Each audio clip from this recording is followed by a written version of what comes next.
You'll under the crossfire.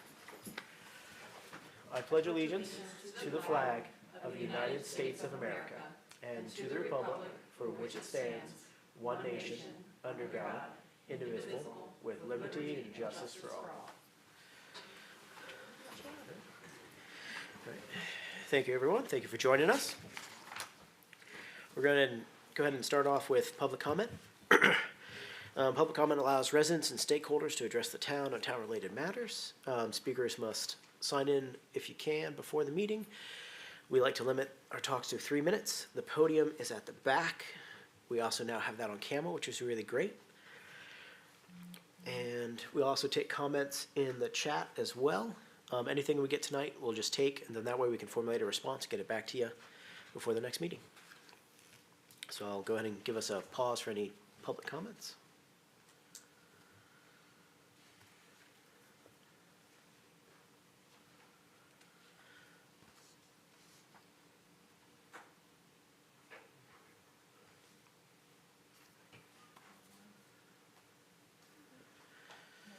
Nothing in the chat? All right. So then we'll move on to our scheduled appointments. So tonight we have the State of Economy series, Housing and the Economy, presented by the State Comptrollers Office. If you'd like, please come up to the table. We'll give a mic check and we'll go from there.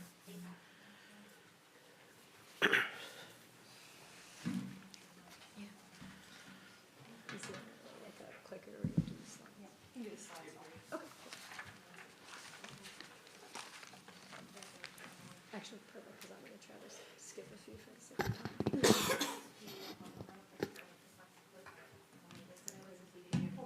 Okay, cool. And still keep it to like 10 minutes? Okay. Good evening, everyone. Thank you so much for having us. My name is Dani DiPitero. I'm the Policy Research Director with the Comptroller of Maryland.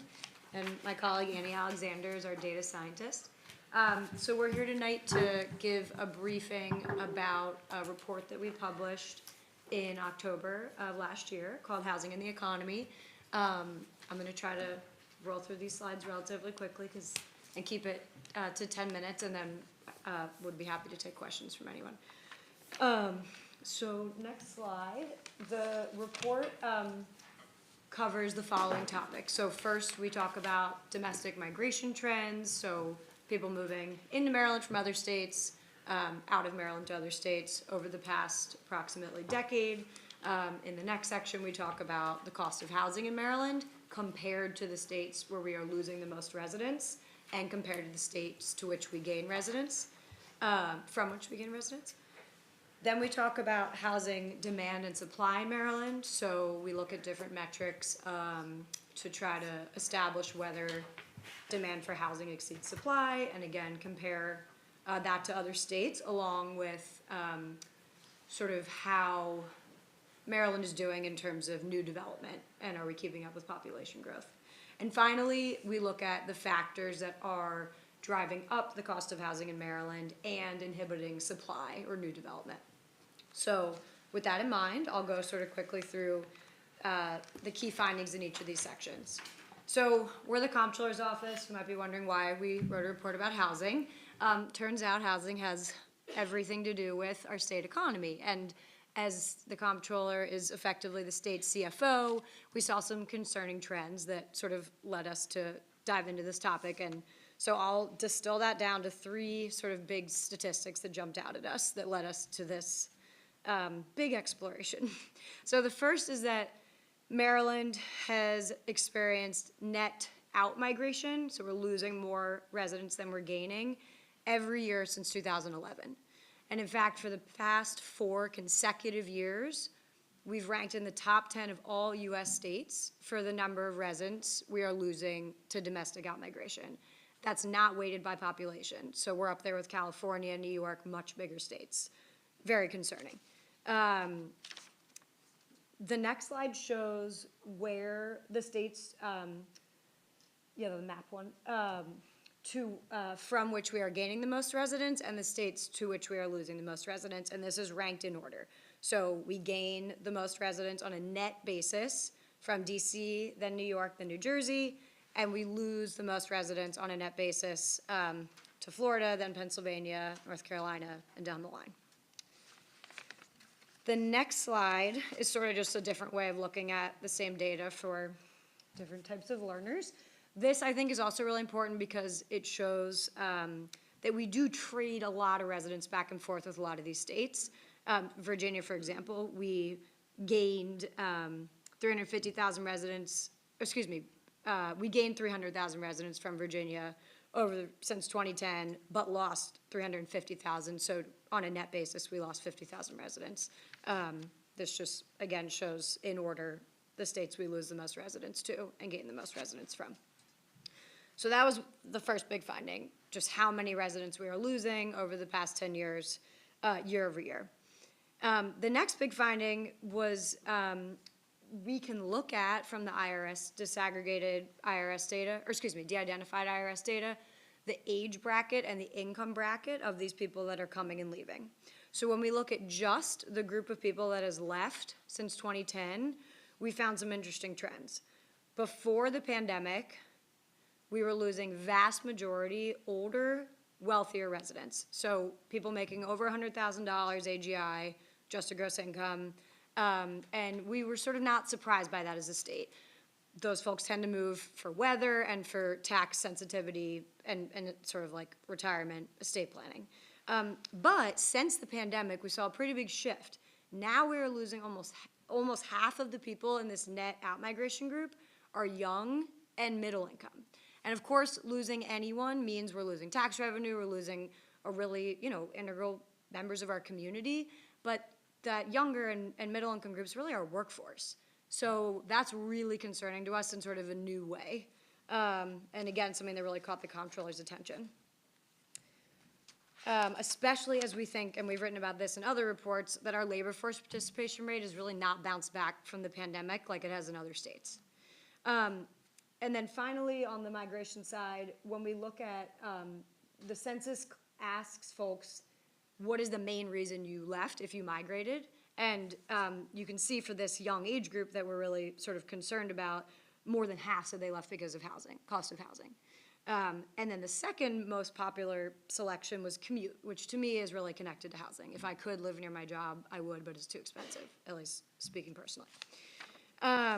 Okay, so then the third big stat that stuck out to us is that when we looked at cost of housing and cost to rent in Maryland compared to the states we're losing residents to, and those we're gaining from, it aligns almost perfectly. So in the light blue are the states that we gain residents from, the dark blue are the states we're losing the most residents to. And this is the cost median home sale price. So with the exception of, and these are all statewide averages, so I know it's not perfect, but we have some more detailed data in the report. Almost perfect alignment here with the states we're gaining residents from being more expensive, states we are losing residents to having more affordable housing. Next slide is the cost to own a home. So this is your mortgage, real estate taxes, insurance, utilities, condo fees, perfect alignment with migration trends here.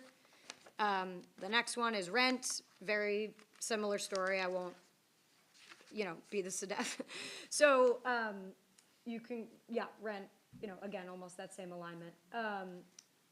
If you want to go to the next slide on supply and demand, I'll just point out, we looked at a few different indicators of housing demand and did find that demand certainly exceeds housing supply in Maryland. The sort of healthy level of inventory that an area should have is 6 months. We have about 2.6 months of inventory. That's also broken out by region of the state on the little table there. We also know that Department of Housing and Community Development has said that we have a nearly 100,000 unit shortage. So that's just another way that we know we do not have enough housing to meet demand. And then so we looked at why. This really jumps out to me. Since 2000, Maryland has grown its housing stock by 21%. Many of the states we are losing residents to have grown their housing stock almost twice that amount. Another way to look at this is permitting data. So the next slide shows an individual bar for each of the past 10 years, shows that Maryland's permitted about 7 to 8 units per 1,000 residents over the past 10 years, and the states we are losing the most residents to in recent years of permitting almost 3 times that. and are increasing that number year over year, where we have been flat and low. Let's see. Finally, on the supply side, to meet the shortage and the projected shortage based on anticipated population growth, Maryland needs to permit about 60,000 units per year, and we're doing about half that right now. So just shows that we have a long way to go. I also like this little comparison in the corner. South Carolina has a similar population size to Maryland. In 2010, we were permitting about the same number of housing units. Last year, they permitted 47,000 units. We permitted 17,000. They're the fastest growing state in the country. I just pulled out some county level permitting data for this region, but I will probably just let you all look at this on your own time and wrap up. Yeah. So the last section, as I mentioned, we tried to explore why we are not keeping up with these other states in terms of building and why housing costs more here. And cost of materials and labor is certainly a factor, but cost of materials and labor have increased in almost every state since the pandemic, especially. Inflation, tariffs, wage pressure, all these things. But regulation is a unique one. Nationally, the Home Builders Association estimates that regulation accounts for about 25% of the cost of a home. Maryland is ranked by several indices as the 6th most highly regulated state in the country for land use. So we presume it would account for more than 25% of a home here. Important to note that the Department of Housing and Community Development's needs assessment did find Maryland's municipalities specifically have the most restrictive land use practices in the region. So it's not just the state. Local government has a lot of sort of choices here. And this last slide will show that, and then I'll stop. We talked to over 200 developers and local government representatives in putting together this report. Local government was often the permitting and planning staff actually implementing a lot of these regs and, doing this day in, day out. These were the most commonly cited regulations and administrative processes when we asked folks, what do you think is driving up the cost of housing and what do you think is inhibiting supply? The first two are state level, sprinkler law, and various environmental policies like the Forest Conservation Act. Of course, that establishes the floor, and a county or municipality can make that more stringent, raise the bar if they so choose. I would say the three biggest ones were zoning, adequate public facilities ordinances, and development impact fees.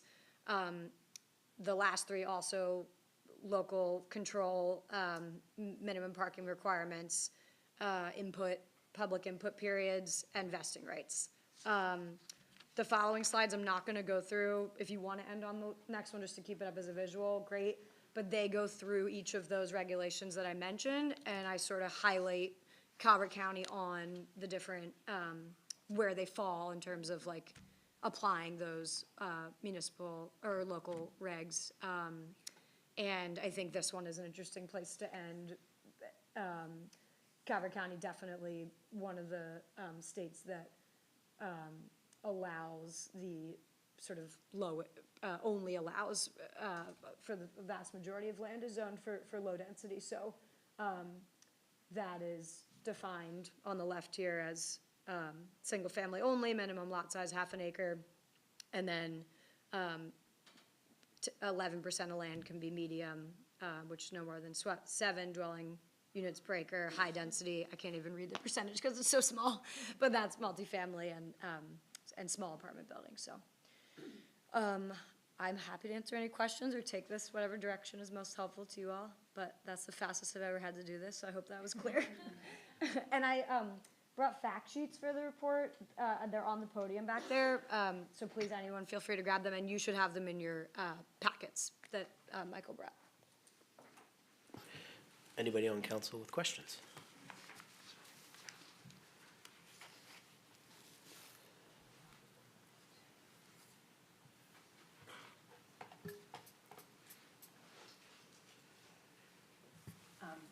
Okay, I'll come in. So it's always nice that Annapolis comes to all of you. So now you can ask them your questions. I think it would be really helpful for you all to kind of connect the dots for us. because, we feel very disconnected, and we have up here like a really long list of legislation that has come from Annapolis, and so I thought it would be fantastic for you all to come down and to explain this very huge crisis that we're actually in, which is actually a generational crisis. Not to mention that my neighbor called me the other day. He pays $1,650 for a one-bedroom apartment. He's a 72-year-old man, and he cannot make ends meet. Right? So this is something that is affecting our community right here, right now. Yeah. But I just feel like we're not really understanding that while we're a town, we have rights, but we also have obligations. And so how is this revenue connected to the need for an obligation to create more housing units? Yeah, I think that's a great example. That's pretty close to the median rent in the state for, not just for one bedroom, so that's a problem. The statistic for home ownership is that in 2000, 75% of Marylanders could afford the median priced home, and now that number is 49%. So I think the state, and I can't speak, we're not a policymaking entity, we're putting out the data and what we're concerned about with the state economy, but I can just say I think that policymakers are really hearing a lot of stories like that, on feeling the pain of constituents who feel like they don't have options, like an aging couple that wants their son to be able to live on their property but isn't allowed to build an ADU even though they want to and they own the land. I think that there's a lot of need for sort of all housing types, so up and down the income spectrum. And I think that, for local government in particular, not that many ways to raise revenue. We definitely think of it at the state level as an opportunity to grow the tax base and generate the revenue that we need to provide the services that people expect and move to Maryland for. I think that historically the state has been able to sort of rely on the relatively high median income that we have compared to other states, and I think the reputation that we have really good public services here, public schools, roads, amenities, all these things. But I think the scale is sort of tipping now, where it is so expensive to live in many parts of the state that people aren't so sure that trade-off is worth it anymore. So I think for us, it's thinking about, just quality of life, giving people options, creating more inclusive zoning, and raising revenue so we can continue to provide high quality of living. If there's more specific, pieces to that you're curious about, we can. And I'm not like intimately involved with the state housing legislation, but I've certainly read it. So if there are questions, I can try to be helpful. I think there's a problem adjacent to what you're talking about now, and that's the low turnover, is that people aren't moving. So that's another reason why the supply is so low. Yeah. No one's moving. They like where they are, or the interest rates are so fantastically low that they're not going to move. So Yes. I know that's why I said it's adjacent. Yeah. It's not the No, we same thing write as about it, though. capacity. It's important. Churn is one thing that is, dynamism of the economy when people are moving around and because of jobs, et cetera. So I think we're seeing a lot of this together. Yeah. And I don't know, we're not gonna see those interest rates in everybody in this room's second or third generation. They're not gonna see it again.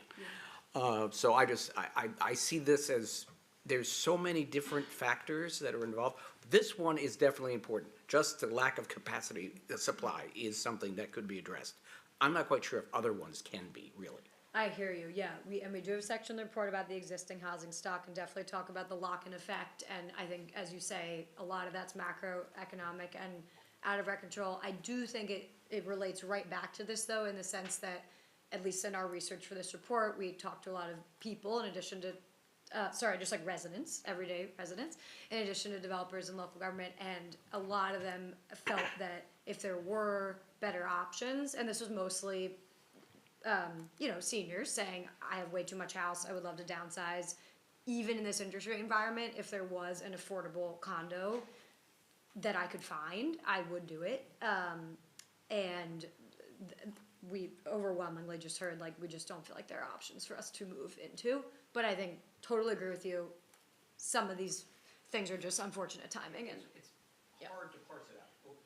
camera, it's hard to parse that out sometimes. Yeah, yeah, I've also come across people too who have moved out of the higher dense areas down here because they didn't want to see their neighbor. They wanted some space. They wanted the rural Calvert County, which is what Calvert County's been for a long time, is you can come down here and get some space. In the towns, you're closer, Right. but we're not really sandwiched until now when we start to get infill. Because like we have maybe 8 to 10 undeveloped residential lots in town. I know Rick would be able to spout that number off real fast. And we have higher density areas which were designed as that. And I also know that for our treatment plant, we can no longer do any plant expansion, one, because of the property, but also the state has cut back on how many, like, no more direct discharge expansion. So a lot of the plants in Maryland are on that. So all the municipalities who have treatment systems are locked in and can't add capacity, they can't add density. It doesn't matter how you tweak the numbers and what you tweak, you still have a flow limit. yeah, And that's the other thing where you can say we need density, we need more housing, but if you can't service the housing, you can't service the density, there's an impasse. right, And that's where some of our complication comes in at, is it's great, but we can't physically build it because we can't service it, we can't supply it. right. No, of course, that's a really tricky part of this. I think that DHCD, as they, are sort of laser focused on solving this problem, is hyper aware that that is a huge barrier for a lot of local governments, and I think is making a more concerted effort for the state to be a helpful partner, because I know revenue for those types of projects has been cut with, highway user revenue funding and that sort of stuff. I know they're, have some good state revolving loan funds, and I know, another thing that we think about is, I think the state's trying to be a more helpful partner in enabling local governments to build the infrastructure they need to build. I think another important thing to keep in mind is infill usually, when there is capacity, require less infrastructure. So I think that is why, and of course, we wanna preserve rural areas where it's appropriate, but then sort of concentrate development more for, environmental perspective, infrastructure perspective, all these things, but I hear you. That's definitely a tough nut to crack.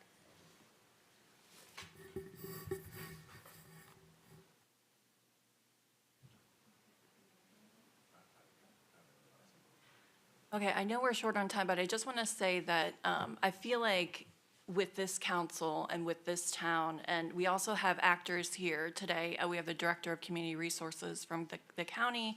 We have Councilman Duval from Chesapeake Beach. We have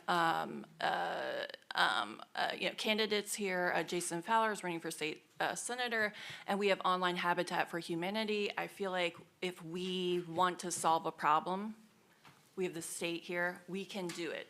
So I want to say thank you so much for coming down all the way from Annapolis to our little town at this hour, and for doing the work that you do. Sure, thank you so much for having me, and I think also, I think the Housing Secretary, Jake Day, is a great resource since he used to run a town and really has a great perspective of what it is like to be in your seat. So, I know they'd be eager to engage as well if you want to continue the conversation, but thank you for having me. Yep, thank you, yeah, Jake came down and did a talk at the library when it was just awesome. opened up. Yep, Cool. so, Yeah, and it's a lovely town, and my cousin lives here, so I'll be back. all right. Next up, we're gonna move into the CIP for FY '26 update and FY '27 planning.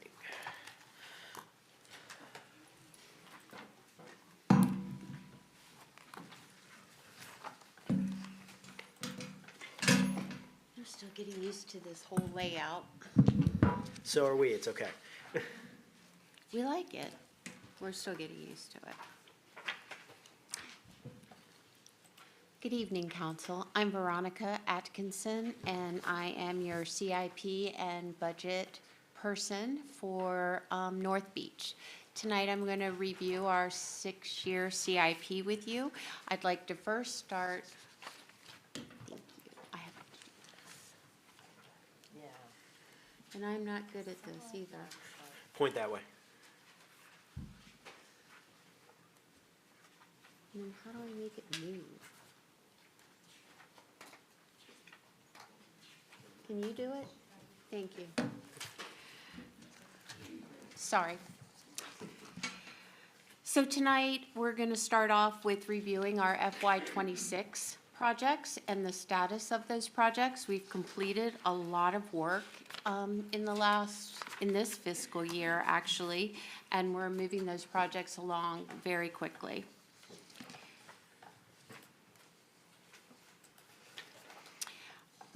As a brief recap, each year, the municipality presents a 6-year capital improvement plan, commonly referred to as a CIP. The CIP is a strategic planning tool used to guide and prioritize the town's future infrastructure and capital investments. The council only adopts or authorizes spending for the first year of the plan. In this case, that will be FY 2027. The CIP operates as a perpetual fund, meaning that once the project is approved, the funding does not expire at the end of the fiscal year. We will start with the FY26 CIP projects.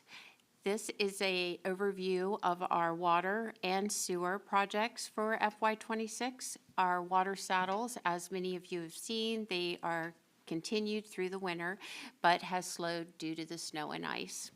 But the weather looks good, so we're hoping to resume the work. I'm sure Donnie's team is just ready to go. Our Chesapeake Avenue pump station, it's currently in production, and we are praying that we get a delivery by early May. Our last project on water and sewer is the water system shutoff valves. Again, Donnie's team's been working on that, and they were also slowed down on this project due to the weather. But warmer days are ahead. Time change. So excited. Our next slide is the previously approved general fund CIP projects. The yellow highlighted projects represent those that were adopted in FY 2026. We can provide additional details on any of these projects if you have any questions. If you look to the right of this table, you will see in red the percentage of the completion for each one of those projects.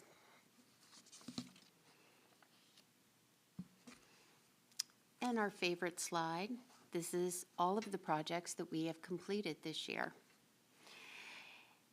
The total value of these projects is about $1.4 million. Donnie's team, waterfront, everyone's been very busy. We did a storage building roof replacement. We purchased a DPW backhoe, which came in very handy, I think, during the snow. A gator for the waterfront that is licensed and street legal. We had upgrades to the 9th Street pump station. We did some road, street, sidewalk construction. The Bayside Boys and Girls Club had some items that needed to be taken care of. We did the pantry rebuild that was done last year, and it's thriving. And then the flower boxes on Bay Avenue. We didn't actually do the construction on the pantry, but we were the pass-through for the grant money for them. This slide reflects our FY27 CIP project requests. The projects highlighted in yellow are the new requests. The remaining projects were approved in prior years and included project funding in the 6-year CIP. We will request a budget amendment to move the remaining funding from the FY 2026 road paving project, which is approximately $32,000, into the saddle replacement project. We'll be coming back to you to ask to have that moved over. For FY 2027, we have road paving again. That request is for an engineering survey next year. And then we have a placeholder in FY 28 for the actual work. It's just a placeholder. We have no idea what that number is going to be. Any questions? What is the SCADA? SCADA. Dani.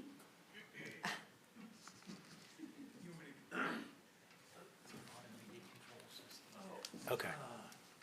Donnie Domas, Public Works Director. SCADA system is, as you know, at our pump stations and water stations, we have monitoring, 24-hour monitoring. But with the time change, the technology change, they always had a new systems come out. And what we're looking at is getting one system instead of 2 or 3 systems to do all the pump stations and have the same type system so the operators can get used to that. Okay. And then when they go online, it'll be the same, same font, same way to it. Open up your pump thing, open up, turn on and off, and look at all your stuff. So, and it also actually we found a better price, a lot better price on a simpler SCADA system that more user-friendly for us.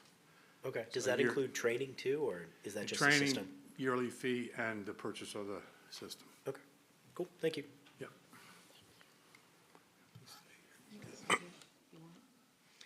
Our next slide is the revenue. So right now, we're showing general fund for these projects. Stacy and some of our other staff are working right now for grants to help offset those costs. There are grants out there, and Stacy has applied for them for us, so we are hopeful to have some of that. My next slide. Our final slide is, this is our staff recommended CIP. We're getting down to the bottom, we don't want to have a lot of new requests come in. We can right now, but we're starting to finalize our budget for fiscal year 2027. We'd like the council to re-review everything in the next month and let us know if there's anything that we need to tweak or insert into it so that we can incorporate that into our budget. Do we have any questions? A random question. The generators, are we looking at diesel or propane? I just asked this just because I just got back from a conference where I had to talk to generator people, so I'm just curious on which way we're Donnie looking. Bowen again. We are looking at diesel. They have the storage tanks built into them. Okay. And diesel's more available because in storms and all, we have a 300-gallon tank that we keep at the shop, so we Yes, can you can fill. We don't refill. have to wait on company to come out and fill for us. Sweet. Okay. Are we, what stations still need generators, or are we doing a full swap? Yeah, Chesapeake Avenue Okay. and Greenwood Avenue have generators that were put in when they were originally built in Excellent. 1984. Okay. So you can no longer find parts or the control modules for them, so that's where we're looking to replace generators. Okay. Cool. Thank you. Yep. Stacy, do you know off the top of your head how the amount of the grants, like the full amount, or I won't hold you to it?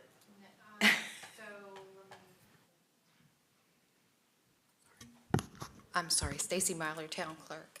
So for the green infrastructure construction, we were given a quote that it's gonna cost around $130. We have added it to the general fund, but there is a grant application that is due next Friday through DNR. And this is a perfect project for it, and we can apply up to $150 for the construction of that. Do you mean 150? No, she meant 1,000. 1,000. Okay, okay. I'm I sorry. was like, that's not gonna help, Stacy. That's why you're pausing, 150,000, sorry. She doesn't deal with the money part. Yeah, I know.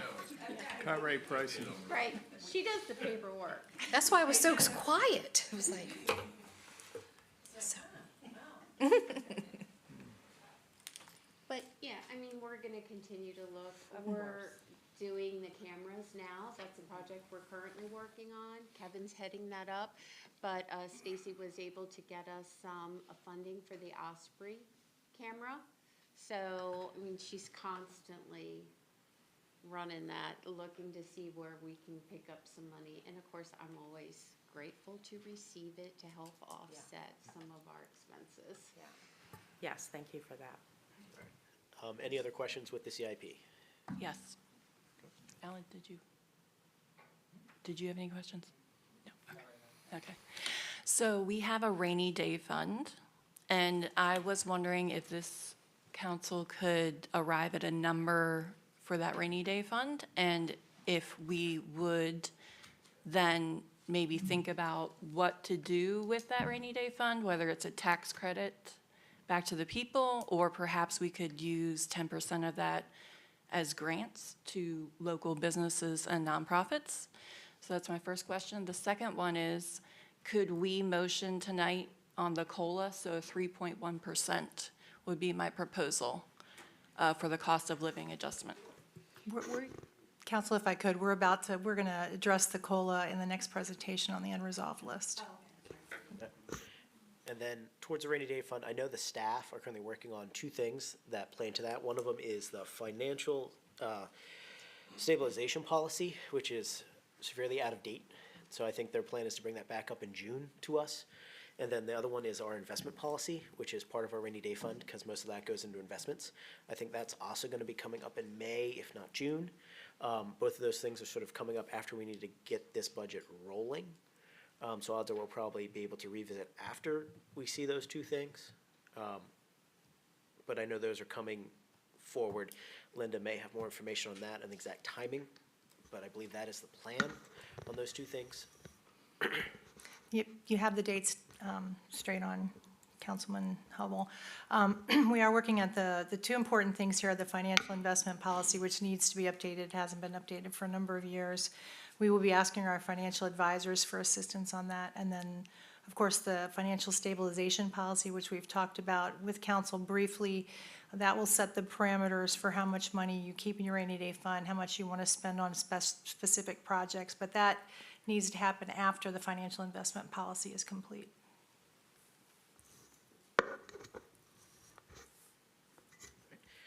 So with that, we'll move from the CIP over to the FY27 unresolved budget items.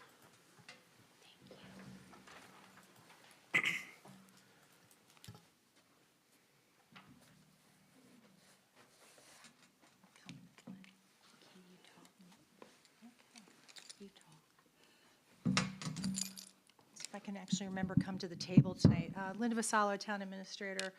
Stacy, you're going to handle that presentation for us. Thank you. So we are going to spend some time this evening talking about three open items that are left for your FY27 budget. The three items that are up for discussion tonight are adoption of the constant yield rate, which is set by the state. We'll have a discussion about the cost of living adjustment that we would like to include into the budget for FY27. And also, we would like to review the fee schedule put together by staff, and we'll need your concurrence to also include that as part of the FY27 budget. Okay, I'm going to cover constant yield.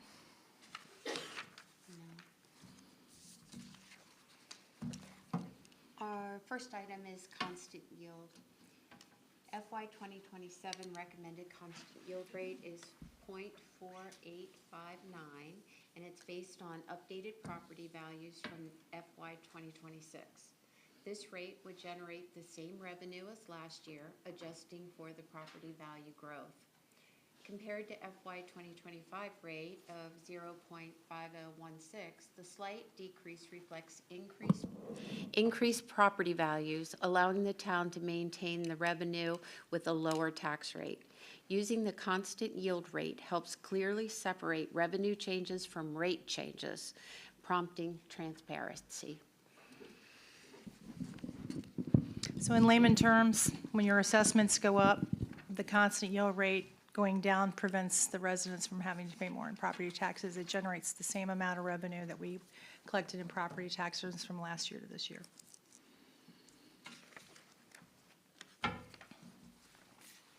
Any questions on the constant yield before we move to the next topic?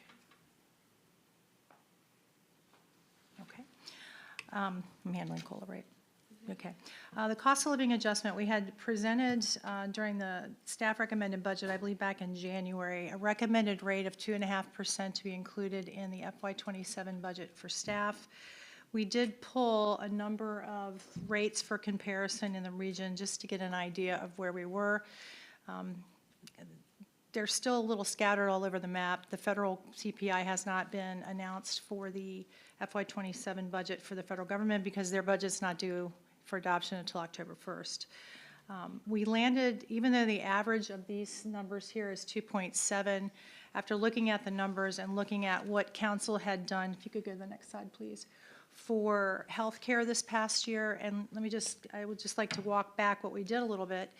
At the end of last calendar year, November of 2025, staff brought together a presentation for the council to consider changes to the health coverage for staff. And when we did that, we went from 100% coverage for the first employee to no coverage for their families, and changed that to an 80-20 split so that it was to benefit the employee. And it was a significant benefit to the employee. It ended up, on average, putting about $600 to $700 back in their paychecks monthly. So when we looked at that, and then we looked at the cost to increase the full health cost for FY '27, which is just shy of $40,000, it's $39,000 and some change. That's why we adjusted the COLA down to 2.5. However, there was some discussion last month at the council meeting to come back and bring numbers based on what those different rates would do to the budget. So on this slide, we've run numbers from 2.0 to 3.1% to show the council exactly what the FY '27 budget impact would be and what the cost difference would be based on those rates. Councilman Dotson had asked a question, and we have now since been providing these numbers, that when we show you salary numbers, we're showing you actual salary numbers. That includes their base salary, any benefit, health care, FICA, Medicare, anything that's is included as a carrying cost for staff. So what you see before you tonight is the actual carrying cost per employee, aggregated it out to a total.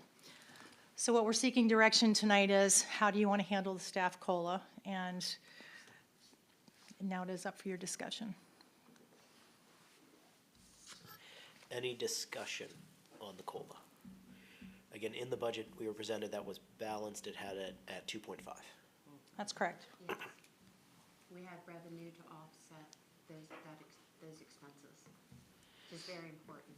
And then when we got since we're keeping the revenue stable, the constant yield then makes the 2.5 in the current budget we were given balanced. Correct. Okay. Any discussion on council? Thank you all for doing this work here. I know sometimes I ask for quite a bit, but I appreciate the work you all did. As I stated before about the COLA, in addition to what we've done with a couple of months back, I think we should do the 2.5 COLA. I think that would be appropriate. What I don't see, I think you forgot about that, but that's okay. You forgot about what? I'm sorry. Maybe I didn't bring that up. I'm sorry. The previous 4 years of COLA, that's okay. That's all right. It's okay. But my recommendation to my fellow council members is we go with the 2.5 COLA. That's it.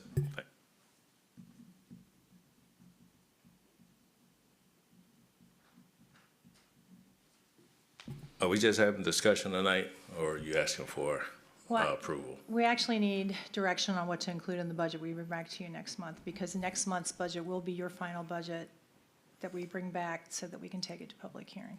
Well, I'd like to make a motion that we do 2.5 COLA. Is there a second? I second. Okay. Any discussion? All in favor say aye. Aye. All opposed? Nay. All right, so Stacy, did you get that, or are we gonna have to go by roll call? Yeah, do a roll call, please. All right, so we'll go by roll call. Greg? Aye. Michelle? Nay. Ken? No. Alan? Nay. Mary? Aye. Do I vote in roll call on this one? Yeah, You can? all right. Okay. Well, I'm aye, which puts us at 3-3, Doesn't pass. and there's no breaker tonight. So it fails. So we'll, I guess, next month when the mayor's here, we'll do this again. Thank you. If I could, if it needs to wait until next month, it is your final direction before we go to public hearing, so there is time to change it. Could we do it next week? Absolutely. All right. Okay. All right, so then we'll move the COLA question till next meeting. Well, Sorry, yeah, before sorry, you just a go. minute. I'll motion to approve the 3.1. Okay, Second. is there a set, okay? We're gonna do roll call again. The motion on the floor is 3.1. Greg? Michelle? Yay. Ken? Yes.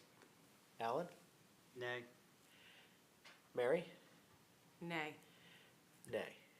All right, so 3-1 fails.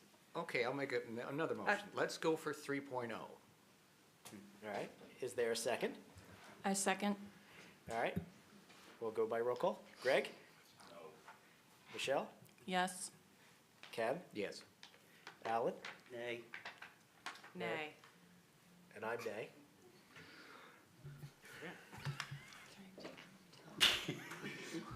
I'm gonna make, I'm all for Let's, nailing it down. let's not I'm keep all- doing this, okay? So- This is a little embarrassing to keep doing this. Yeah. Okay. We already have a tie. All We'll right, have to so wait till next week. We will move the COLA till next week on Thursday. All right, since you need direction tonight, we probably need to go back to the constant yield to give you direction, right? Correct. Okay, so let's move back to the constant yield. Is there a motion to accept the constant yield rate? I make said motion. Okay, is there a second? second. All right, all in favor, say aye. Whoa, Aye. hold on. Okay, sorry, discussion. Discussion, all right. Thank you, Greg. Okay, so,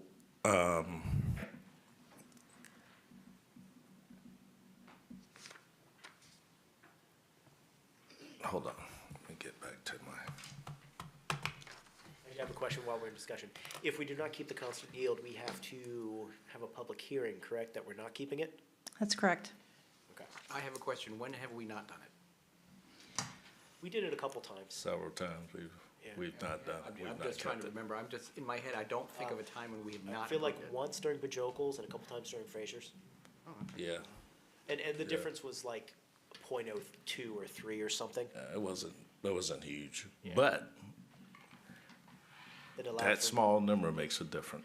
Yeah, it Because allowed right for- now, for more if services. we keep it where it's at, that's roughly, what is it, 10 million? So that's a significant jump. Yeah, it's 10.9.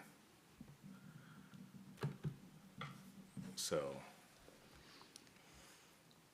All right, so in And- discussion for the constant yield. yeah, I mean, based on looking at what we have right now, and I don't have it in front of me, and I didn't go back to look at it, but correct me if I'm wrong, Linda, or the young lady sitting at the table with you there. We're sitting at right about 9 million, right? And about 4 or 5 of that is in the rainy day fund. We have approximately 4.1 in the rainy day. I'd have to get the number for Yeah, you, but that's just about there. roughly what I remember. About 1.1. So, on the CIP projects that we have, what's the total that we're looking at right now on everything? Well, currently, to date, we've paid out about 2.5 million in the current projects that are that money's either encumbered or has been paid to date. Joanne and I have been reviewing that, the reason I know it off the top of my head. Your FY '27, what we're requesting right now is about 1.8 million. And then that first number I gave you, the 2.5, that's what we've spent or encumbered on those 26 projects. So there's still costs there that will be incurred with those projects as we move forward. Does that help? Yeah, I got it. Okay, thank you. The rainy day fund balance in February, and it changes every month, was $4,071,000. And that's after what we're holding out for capital Yeah. each month. Each month as that number fluctuate because of the interest. I make sure we maintain that surplus. It's not really a surplus. I make sure we retain that money to cover our capital projects. Our revenue for the operating budget is already taxed with those expenses because the budget was balanced. Okay.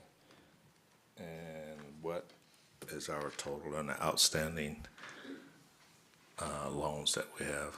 I brought this up last year, and I think Mickey brought it up a couple of meetings back about the possibility of paying those off if they were low. We would check the interest rates. We did pull it, I don't know that I have it with me. I will get it to you and have it ready for next week. Okay. I think most of our debt's due to be paid off next year. Quite correct. 2 2 years? in the next 2 years. It's running about January. So this coming January is one, and then next January will be I think the remaining one, won't it? 273. Yeah, the sewer one. Okay. And that's in the sewer budgets, that money comes out of that revenue. Ah, I actually have it with me, how about that? Oh. Is that- Well, I actually have it with me, give me 1 second. So we've got, is that the balance? 125.59. I don't think that's the balance, I think that's what we're paying out. Interest. We'll bring it back for you for next week, I just want to make sure Because that we'll number's have to accurate. look at the bills, the items we've just paid. We pay in January and then we paid in March, so we'll we'll look at the invoice to see how the principal and the interest look for projecting out. And then, Councilman Dotson, I think you asked for this number for the real property tax revenue for FY '26 was 1.76. The adopted or the recommended for '27 is 1.71, 1.761. We just got we got a pretty substantial tax payment last month, so we might be adjusting that up a little bit. Not quite ready to give you that final number, but we definitely hit budget for '26. Or we will hit budget for '26. Okay. All right.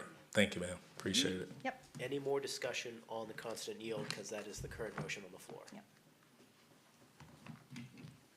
Yeah, I was just gonna say that I am not voting to increase people's taxes when they can't pay their electric and they can't pay their rent. I have spoken with the Comptroller's Office and with several people in Annapolis about other possibilities of income for our town, such as the sales tax, a local sales tax, or some kind of alternative model, but I will not be voting to increase taxes. Any other discussion on adopting the constant yield? All right, I'll call the question. All in favor, say aye. Aye. All opposed? Okay, motion carries. All right, we've knocked out. Hold on. So Yep. are you abstaining? Oh, no. No, that's a yay. Okay, I didn't hear you. Sorry. Okay. All right, so constant yield, the COLA is bounced to next week. The last part is now fee schedule discussion. All right, I'm going to attempt to tackle this. I do have the departments in the room for any specific questions about any fees that we're recommending increasing. Stacy, if you could pull up that PDF, please. It's a very large printed document on your dais, but we're going to break it down bit by bit here. So when we did not make changes to last year's fee schedule. We adopted it as is. We did go through the fee schedule. There was a lot of confusing language in there. For example, one of the things that you'll see highlighted, and things in the yellow are what we're recommending changes for. We had a credit card and ACH fee for each category. It was the same in each category, so we have just broken it into one line. So it's not really a change, it's just a consolidated location on the fee schedule. Just going from the top, on our rental licenses, we are recommending an increase per unit with one inspection from $250 to $300. That's a $50 increase. And most of these, if not all of these changes, are based on an attempt to try and recoup some of our staff time that is spent on this. And the fee schedule, having not been updated substantially for a while, has not reflected the increases in salaries associated with the time spent on these projects. We did do an analysis of neighboring jurisdictions, and we tried to get somewhat consistent with them, but a lot of them they vary quite a bit. The second area and most substantial area that we're recommending changing for are on the building permitting zoning side. And we've tried to adjust those changes up to reflect what our neighbors are doing and to try and recoup some of our staff time. So I can go through these line by line if you'd like. The first one is a moving fee. We're asking for an increase of $150. Demolition of an existing structure, we're asking for an increase of $150. Zoning, miscellaneous zoning permits, fences, shed, tree removal, et cetera, a $15 increase. Dumpsters in public right-of-ways, and it's an important distinction, it's just in the public right-of-ways, is an increase of $50. Zoning permits for building permits, we're requesting an increase of $100 for new construction, $250 for an addition, and $250 for a garage. A change in use is, we're requesting a $325 increase. Category 2 site plan, we're recommending an increase of $150 for 1 unit, 2 to 15 units, $200, 16 to 30, $250, 31 to 45, $250, no change to 45 to 60, 61 to 75, $2,000, 76 to 90, $2,300. We don't have a lot of units that come to those large numbers, but we're trying to put them in place looking down the road and to be consistent with what's being charged elsewhere. Then we jump down to the credit card and fee payment, which I mentioned is just a consolidation of those lines. It's a bare basic fee of $1.50 or 2.5% of the total charge. That includes your waterfront, your water and sewer fees, permit fees, anything that they pay for online for with a credit card or in person, that's what that's connected to. The next one is the water connection fee from $2,000 to $3,000 or a $1,000 increase. Sewer connection fee is the same, requested $1,000. And then administrative time for PIAs, we're requesting a 25% increase for documents. That is the actual cost to print.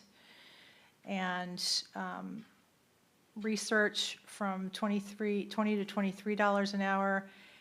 And the last one is the tax rate for FY27. And that is just a reflection of the constant yield.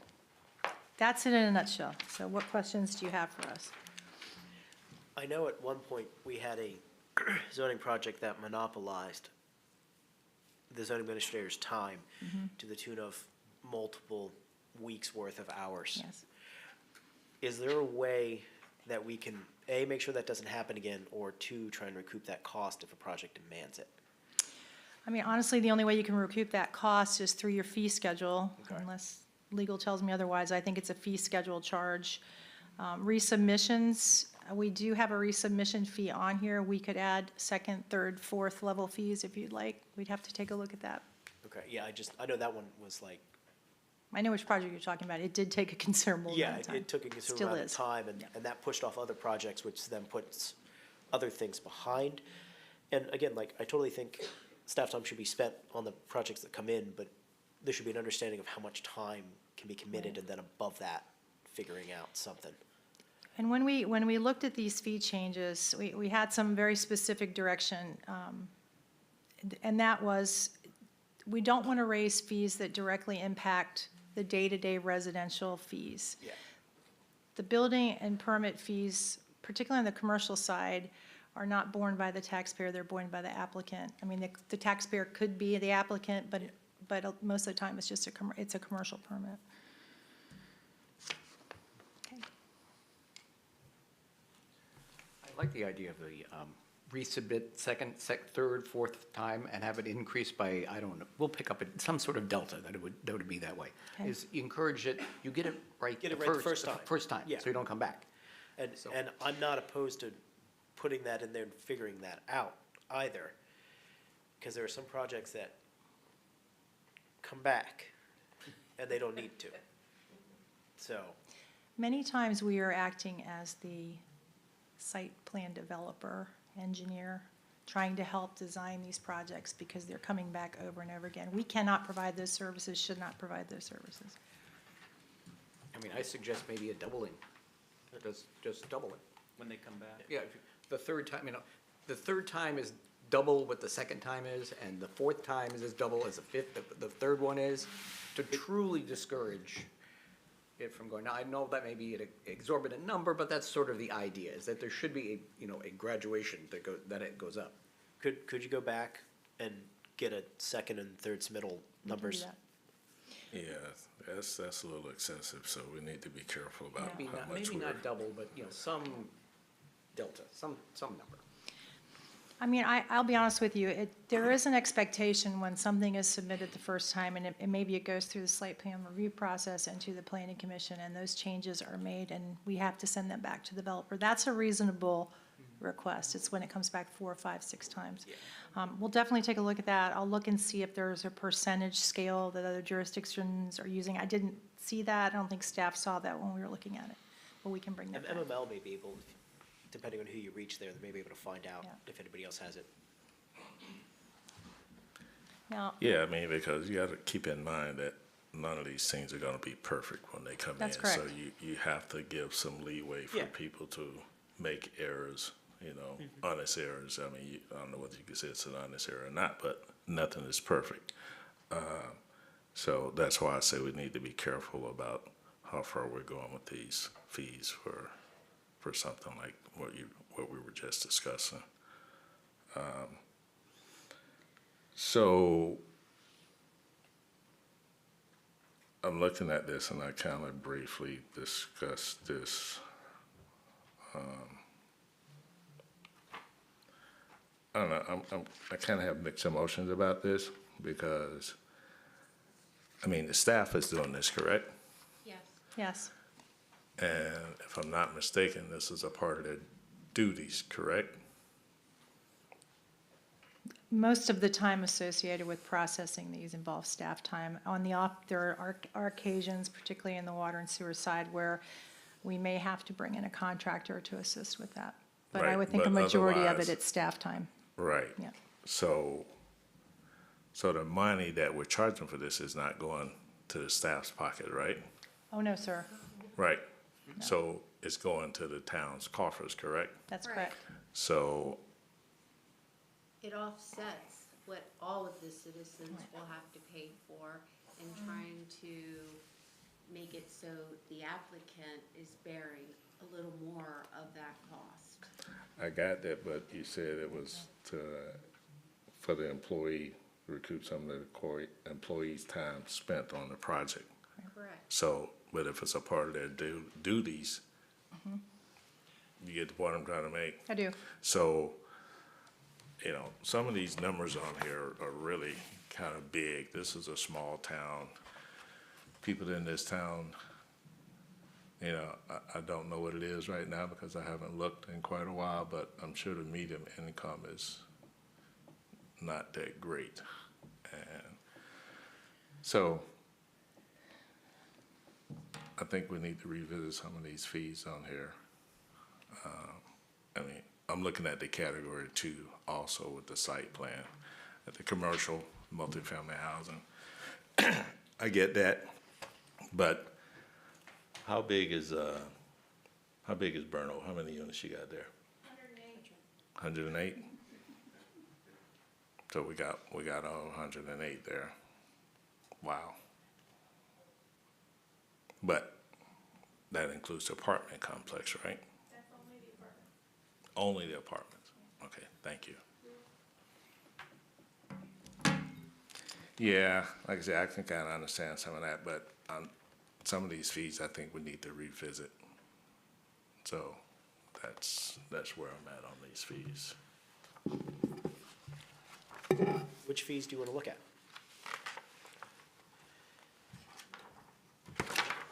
Okay, we need to do this tonight, we can do it. We want to go through them. Do you need this done tonight, or can we do this next week? We can certainly bring back any changes or analysis next week. We will have to adopt a fee schedule as part of the budget process, but we have some time for Yeah, it.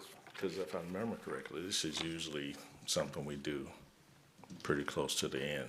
But if you want to try to push it up, I'm happy to do that. I think we don't have any problem with that up here on the council. I shouldn't speak for everyone, but I think we'll be okay trying to push this up a little bit. How What do you about, think? how about this? How about you send an email with whichever ones you want to look at and get the reasoning behind? Sure, yeah. Yeah. I'll email Linda and CC everyone on, so if anyone else has any comments on what I sent out, then they can chime in. I mean, we have time.